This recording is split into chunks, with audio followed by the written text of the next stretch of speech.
Hello student, welcome to all of you on Crack Now पे मैं जय सिंह आप सभी का स्वागत करता हूं। BPSC mains daily answer writing series का ये हमारा प्रयास है। इस प्रोग्राम में हम बेसिकली आपके लिए एक क्वेश्चन लेके डेली आते हैं और आपके समक्ष जो है उस क्वेश्चन का आउटलाइन, उसका एक जो सिनॉप्सिस होता है उसको बताते हैं। तो उसी के संदर्भ में आज क्वेश्चन है एक हम और लेके आए हैं। सबसे पहले आप इस वीडियो को शेयर कर दीजिए अपने दोस्तों के बीच में, ताकि इस प्रोग्राम तक उन बच्चों तक पहुंच हो पाए जो सचमुच में अपने आंसर राइटिंग करना चाहते हैं। हमारे इस प्रोग्राम को देखकर ज्वाइन करके वो कुछ ना कुछ जरूर सीख सकते हैं इससे, जिससे उनकी आंसर राइटिंग इंप्रूव होगी। तो सबसे पहले इस वीडियो को शेयर कर दीजिए। चैनल पर अगर आप नए हैं तो सब्सक्राइब कर लीजिए। फिर आज का क्लास हम जो है स्टार्ट करते हैं। तो आइए देखते हैं आज का क्वेश्चन क्या है। क्वेश्चन है, कृत्रिम बुद्धिमत्ता के उपयोग से जुड़े नैतिक मुद्दों की जांच करें। Examine the ethical issues surrounding the use of artificial intelligence. जैसा कि वर्तमान समय जो कि तकनीकी के अपने चरम स्तर पर है, हम कह सकते हैं कि तकनीक का ऐसा रूप जो है जो डेवलपमेंट का पहले नहीं देखने को मिला था, जो कि वर्तमान समय में देखने को मिल रहा है। विभिन्न तकनीकी गतिविधियां, नए तकनीकी खोज और जो नए आविष्कार हैं वह मानव जीवन को आसान बनाने के से लेकर उनके जीवन में कुछ चुनौतियां भी उपस्थित कर रही हैं। उसी के संदर्भ में आपका ये क्वेश्चन पूछा गया है, जिसमें आपके इसके एआई के उपयोग से जुड़े जो नैतिक मुद्दे हैं उसकी जांच करनी है। तो नैतिक मुद्दे में आपका बेसिक सा तात्पर्य यह है कि नैतिक मुद्दे में चुनौतियां क्या क्या आती हैं, उसके संदर्भ में हमें अपना जो आंसर है वह डिजाइन करना है। तो अगर हम बात करें तो एआई जो है एक शक्तिशाली तकनीक के रूप में उभरा हुआ है, जिसमें विभिन्न उद्योगों और हमारे जीवन के जो पहलू हैं उसको बदलने की जो क्षमता है वह देखी गई है।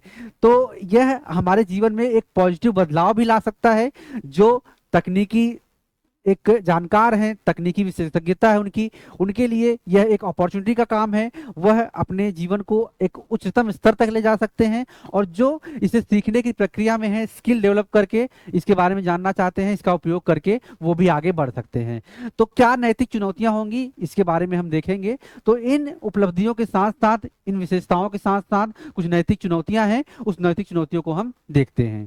ठीक है। तो पहली चुनौती तो है ही आपके कि एआई जो है जिस तरह से काम कर रहा है, जिस तरह से इसका डेवलपमेंट हो रहा है, यह एआई सिस्टम के भीतर पूर्वाग्रह और भेदभाव की संभावना को बढ़ाता है। पहला जो इसका चुनौती है, आप ये समझ सकते हैं कि यह भेदभाव, पूर्वाग्रह, एआई जो है पूर्वाग्रह और भेदभाव की जो चुनौती है उसको बढ़ाता है।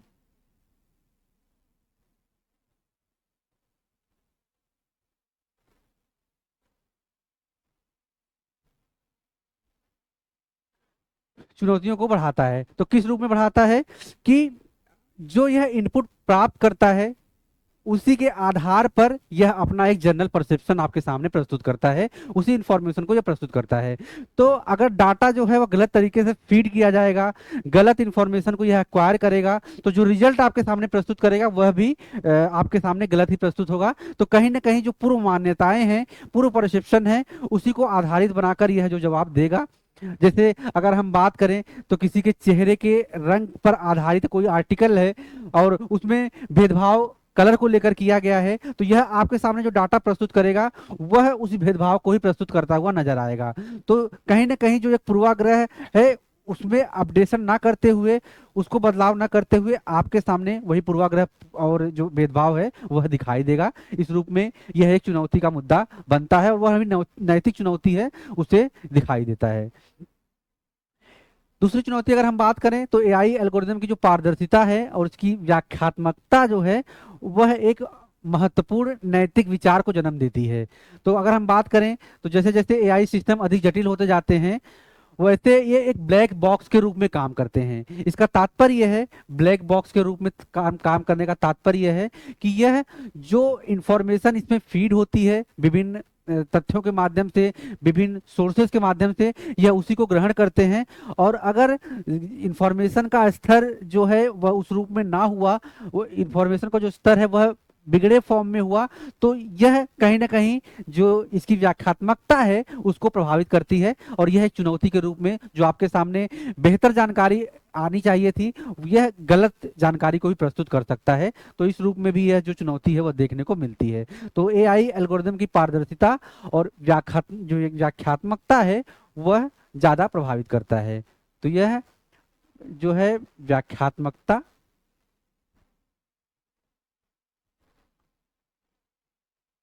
व्याख्यात्मकता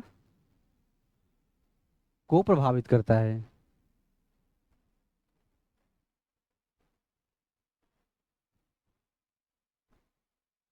व्याख्यात्मकता को प्रभावित करता है। तो यह पूर्वाग्रह और भेदभाव की जो चुनौतियां हैं उसको बढ़ाता है, साथ ही व्याख्यात्मकता को प्रभावित करता है। इसके अलावा अगर हम बात करें तो गोपनीयता एक और महत्वपूर्ण नैतिक चिंता के रूप में उभरती है एआई के लिए, क्योंकि हमारी जो पर्सनल जानकारी है, पर्सनल डाटा जो है वह इसको स्टोर करता है और उसके आधार पर अपना आउटपुट देता है। तो अगर इसका मिसयूज किया गया, इस पर साइबर अटैक हुआ, फ्रॉडिंग के इस पे अटेम्प्ट हुए, तो उसका एक मिसयूज किया जा सकता है इस एआई के माध्यम से, क्योंकि इसके पास हमारी सारी डाटाएं, पर्सनल जो डाटाज हैं, हमारी फोटोज से लेके हमारे सिग्नेचर, हमारे जो थॉट हैं, इवन जिस प्रकार से हम सर्च करते हैं, वो सारा रिकॉर्ड इसके पास होता है। तो यह एक चुनौती होती है, गोपनीयता जो है एक महत्वपूर्ण चिंता के रूप में उभरती है। ठीक है, तो गोपनीयता, इसे हम प्रीवियसी कहते हैं, प्राइवेसी, एक महत्वपूर्ण नैतिक चिंता है यहाँ पे, महत्वपूर्ण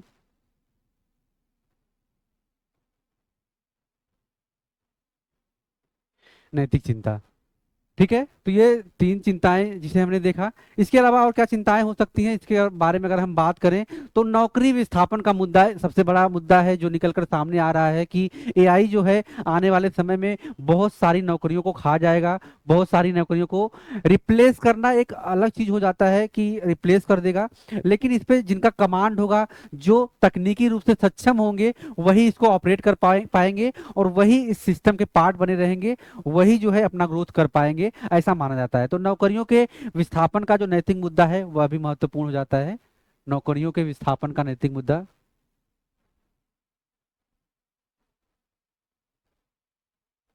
नौकरियों के विस्थापन का नैतिक मुद्दा। ठीक है, तो एआई के संदर्भ में ये सारी चुनौतियां हैं। इसके अलावा अगर हम बात करें तो एआई का दुर्भावनापूर्ण तरीके से मौजूद खतरों के लिए भी इस्तेमाल किया जा सकता है। अगर हम बात करें तो जिस प्रकार से डीप फेक तकनीक है कि आपके वीडियोस बनाए जा रहे हैं, चेहरा किसी और का है, बॉडी किसी और की है। हाल ही में कई सारी घटनाएं देखी गई जिसमें सेलिब्रिटी तक को टारगेट किया गया। तो यह एक बहुत बड़े चिंता का विषय है कि डीप फेक तकनीक का इस्तेमाल करके बैंकिंग फ्रॉड जैसी चीजें की जा सकती हैं। वॉइस जो है बदलकर, चेहरा बदलकर ये आपके जो चरित्र हनन है वह भी किया जा सकता है। तो समाज में एक दुर्भावनापूर्ण मैसेज जाएगा इससे इस्तेमाल को लेकर। तो इस रूप में अगर हम बात करें तो दुर्भावनापूर्ण तरीके से इसके मौजूदा खतरों को बढ़ाया जाता है। तो यह भी चीज जो है वह समस्या पैदा करता है, नैतिक चिंता का विषय है एआई के रूप में, जिसमें डीप फेक टेक्नोलॉजी और बैंकिंग फ्रॉड करने के लिए आवाज बदलकर भी लोग जो है इस तकनीक का इस्तेमाल कर सकते हैं, एआई तकनीक का। फिर स्वायत्त निर्णय लेने का मुद्दा जो है एक नैतिक प्रश्न उठता है, जिसमें अगर हम बात करें तो एआई सिस्टम स्वायत्तता प्राप्त करते हैं, वे ऐसे निर्णय लेते हैं जिनका व्यक्तियों और समाज पर महत्वपूर्ण प्रभाव पड़ता है। इनकी जो जिम्मेदारियां हैं वह स्पष्ट रूप से होनी चाहिए, इनके लिए एक नियम होना चाहिए, कानून इसके लिए होना चाहिए, ताकि जो इसका मिसयूज करे उससे संदर्भित करते हुए एक क्लेम किया जा सके और जो इसका मिसयूज कर रहा है उसे उसकी सजा दी जा सके। तो एक स्पष्ट नियम बनाया जाना चाहिए, अदरवाइज यह जो है समाज के लिए एक विस्तृत रूप से खतरा पैदा कर सकता है। तो ये सारी चुनौतियां हैं जिसे हमने देखा अपने इस सेंसर में। तो ये बेसिकली आपका इंट्रो और कंटेंट पार्ट था। जब आप इसके निष्कर्ष पे जाएंगे तो निष्कर्ष आपका जो ये चुनौतियां हैं इसको कैसे सॉल्व आउट किया जा सकता है और कैसे मानवीय जो अधिकार है, मानवीय मुद्दे हैं, वह भी सस्टेन कर पाए, वह भी बचे रहें, उसके लिए क्या प्रयास किए जाने चाहिए, यह आपका निष्कर्ष में आएगा। निष्कर्ष वर्तमान चुनौतियों को ध्यान में रखते हुए भविष्य की क्या योजनाएं हैं उस पर हमें कार्य करना होता है, यही निष्कर्ष हमें बताता है। और निष्कर्ष में हम कह सकते हैं कि कृत्रिम बुद्धिमत्ता जो है वह कई नैतिक विचारों को सामने लाता है। पूर्वाग्रह के भेदभाव से लेकर पारदर्शिता, गोपनीयता, नौकरी विस्थापन, दुरुपयोग और स्वायत्त निर्णय लेने तक जो एआई है वह जो समाज है उसको प्रभावित करता है। अब इसमें जो नीति निर्माताएं हैं, विभिन्न प्रकार के जो नेता हैं, उद्योग से जुड़े हुए लोग हैं जो इस पे काम कर रहे हैं, इसके डेवलपमेंट को लेकर, इसके लिए एक स्पष्ट नियम और गाइडलाइन होना चाहिए, ताकि अगर समाज में कुछ गलत घटित होता है एआई के माध्यम से तो उसकी जिम्मेदारी लेने वाला एक पक्ष होना चाहिए। इसके लिए जो है स्पष्ट कानून की प्रक्रिया होनी चाहिए।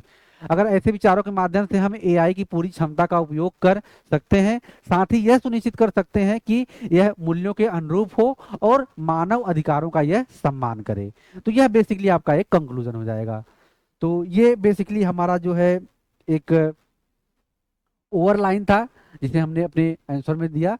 आप अपने सजेशन भी कमेंट में कर सकते हो, अपने आंसर में आपको लिबर्टी है कि आप इसके अलावा जो चीज़ें आप समझ में आते हो, जो नैतिक मुद्दे हैं, उसे आप मेंशन करके हमें बता सकते हो, हम उसका स्वागत करेंगे। तो किसी भी जानकारी के लिए आप जो है 9718901301 इस नंबर पर कनेक्ट कर सकते हैं, ये हमारा ऑफिशियल नंबर है। हमारा प्री प्लस मेंस का आंसर सीरीज है जिसमें हम यूपीपीसीएस बीपीएससी को लेकर खास तौर पे फोकस हैं, और यहाँ पर आपको इससे संबंधित टेस्ट सीरीज मिल जाएंगी। तो इसके संबंध में अधिक जानकारी के लिए आप दिए गए नंबर पर कनेक्ट कर सकते हैं, आपको इसका निश्चित तौर पर लाभ होगा। इसके अलावा हमारी प्लेलिस्ट है क्रैक नाउ पे, जिसमें पॉलिटी, बिहार की इम्तियाज अहमद और बिहार कंप्लीट जीके सीरीज एक प्लेलिस्ट है, बिहार कंप्लीट जीके सीरीज, ये 3 सीरीज हैं जिसे आप देखेंगे तो आपकी तैयारी का लेवल बढ़ेगा, आप ज्यादा से ज्यादा सीख पाएंगे और एग्जाम में उसको उपयोग कर पाएंगे, आपका एग्जाम जो है वो उसके लिए सहायक होगा। तो यह कुछ एक्स्ट्रा इन्फॉर्मेशन थी इस क्वेश्चन के अलावा जिसे आप कर सकते हैं। बाकी आप पढ़ते रहिए, व्यस्त रहिए, मिलते हैं आपसे नए क्लास में नए क्वेश्चन के साथ, तब तक हैव अ ग्रेट डे, जय हिंद।